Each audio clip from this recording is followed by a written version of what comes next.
So I'll give you a kind of a U.S.-centric perspective, and some of it I think applies globally. The stock market, as I like to say, is not a fair representation of the global economy. It's an important reflection of the global economy, but it doesn't represent the smaller, less well-capitalized, less well technologically enabled companies. Think private, family-owned, smaller, up-and-coming businesses. The S&P 500, for example, represents probably the 500 most dominant companies in the U.S. and in some cases in the world.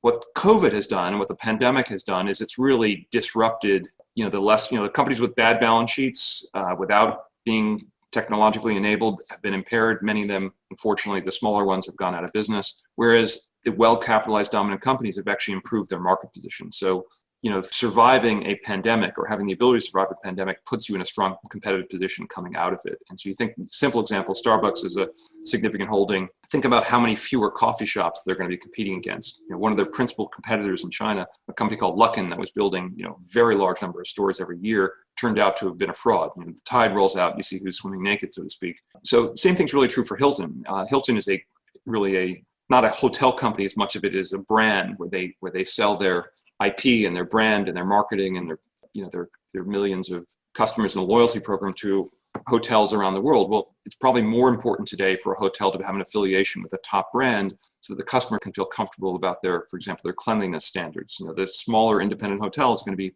more challenged. So we think, the Hiltons of the world are going to take more market share. And so I do think, we are set up for a very strong recovery in 2021. I think the virus is going to be frightening and a disaster for the next, call it 90, 120 days. So that's the big negative news in the short term. But we have, multiple successful vaccines and probably more coming. And I think by the second half of next year, we'll be, probably out of the pandemic for the most part in the first, kind of what you might call first world.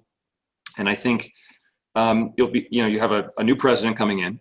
Who's going to be very concerned about the economic recovery. So you have Janet Yellen now running the Fed, who's going to be, I think, quite supportive of employment and the economy. So you can expect low interest rates. You have, well-capitalized banks, and then you have a large buildup of savings on the part of, Americans, and really globally, as people haven't gone out to eat, they haven't gone out to the theater, they haven't gone to a movie, they haven't gotten on a plane.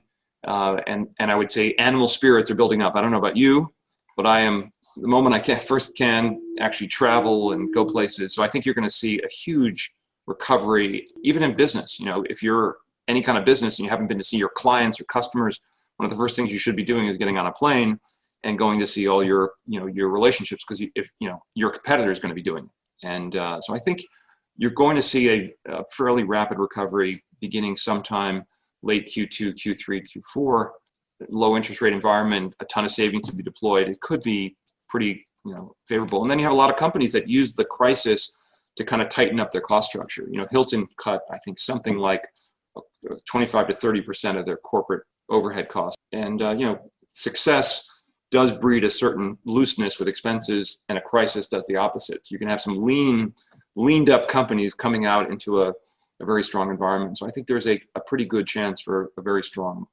stock market next year. So Buffett describes, he says, diversification is protection against ignorance. So if you don't know what you want to own a lot of things. Our business is different. We own 10 things.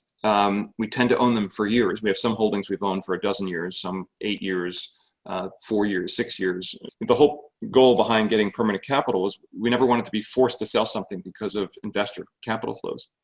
We're now in that position as 87% of our assets are in Pershing Square holdings. So one, we have the time to do our homework. We might identify one or possibly two new investments a year. Second, of course, these are businesses we've gotten to know quite well over time. But most importantly, we've selected businesses for their inherent robustness, right? So almost all of our companies are strong investment grade companies. So there's not a balance sheet threat to the businesses we own. They tend to be very dominant, whether it's Hilton or Starbucks in their respective industries. So they're an important, dominant, large cap business. They're in businesses that we can understand, and they're businesses that we think are not at great risk of disruption. And that we spend big part of our job is saying, we're looking for the highest quality businesses in the world. And so if you own 10 stocks that were sensitive to energy prices or interest rates or regulatory risks, or they had highly levered, then you've got enormous risk. If you own 10 incredible businesses with strong balance sheets and excellent management teams, and you're a large influential shareholder, so you can encourage them to do smart things, and you can discourage them or prevent them from doing things that would be destructive, you're actually better off owning a concentrated portfolio and owning the 10 best things you can find than even owning 20 things where ideas 11 through 20 are not going to be as good as ideas 1 through 10.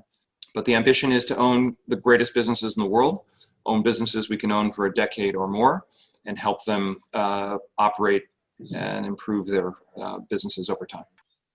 I would say I'm not a domain expert on the UK. I certainly enjoy coming to the UK as a tourist, and obviously occasionally on business. But I'm not sure I could give you a particularly keen insight. All of that being said, all the same things I said about the US are really true in the UK. And you didn't have the same election uncertainty we did with the president. I think the Brexit uncertainty is kind of the same thing. So I think Brexit being resolved, frankly, one way or another, will lift a cloud of uncertainty.